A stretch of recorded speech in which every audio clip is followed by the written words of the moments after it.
All right, let's talk about whale hunting for a minute because this is something that lots of resellers want to do. I've seen this happen for so long.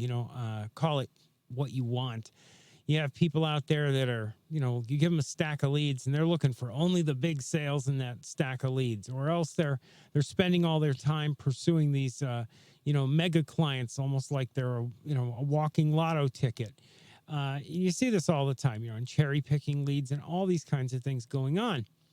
And you notice though, the people that make it there that come in this industry, if you're in my shoes, if you're a trainer, you see these people come in and they're all walking tall, 10-gallon hat, and they want to come in here and they want to really kick some butt. The people who come in and focus on whale hunting almost invariably do lousy.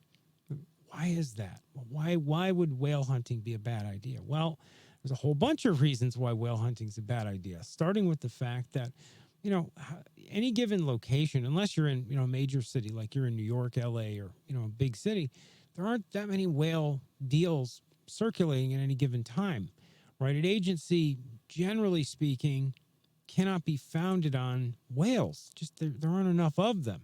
And it depends on what your definition of a whale is, and it depends upon the service you sell, and there's all kinds of different variables there. But generally speaking, whale clients are just nebulous big clients, and there's just not enough of them at any given moment in time for you to have consistently high sales volume. So by very nature, you're going to have a few sales a year or something like that. And, that might be okay.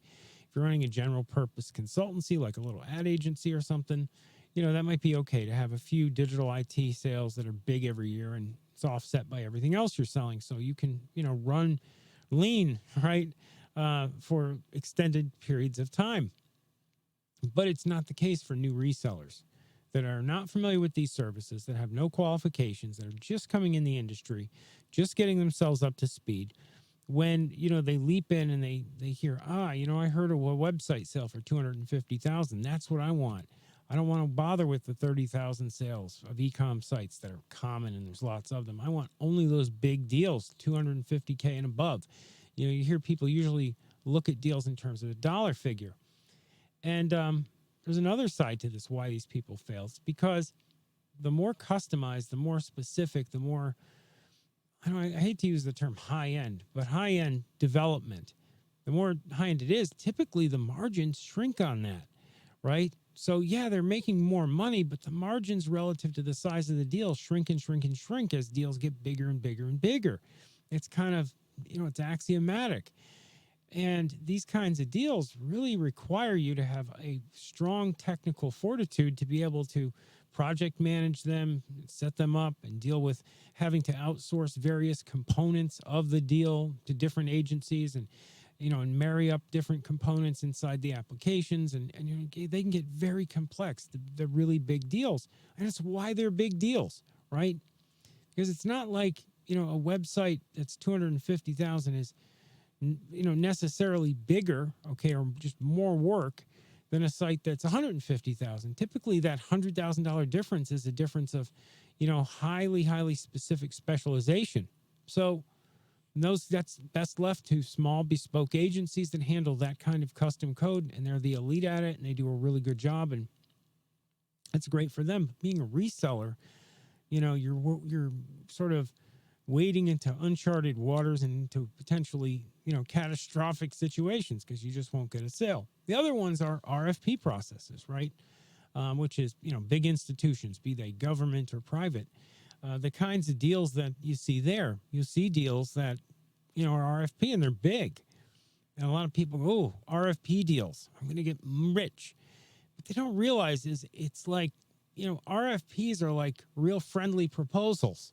It's like the joke, because so many of these institutions, it's a formality, right? They already know who they're going to buy from before they even, put the RFP up there. So it's just a formality. It's, to qualify for grant money or, whatever is actually funding those big price tags. And so you go in and you think you're going to clean up because there's a whole bunch of RFPs out there, and you wind up going in that direction and just bombing again terribly. There's many ways to bomb when you make your agency's success or failure hinge upon those big, huge deals that come along infrequently. And it's very short sighted. And I'll even say it's kind of naive to take your agency and go in that direction with it.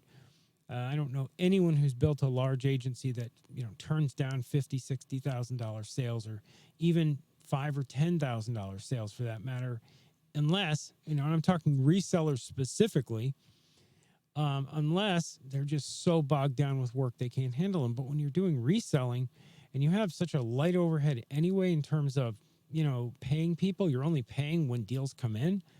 It's not like you really get into the time crunch, really. So there's really no excuse for it. Whale hunting, should you do it? Man, in your spare time, why not? But be careful how you define whales. Always look at the margin on a deal, not the size of the deal. You can sell a $75,000 deal that's way more profit than a $190,000 sale. It really all depends. It's not all cut and dried. Anyhow, that's going to conclude this video. Read the article. I'll see you in the next vid.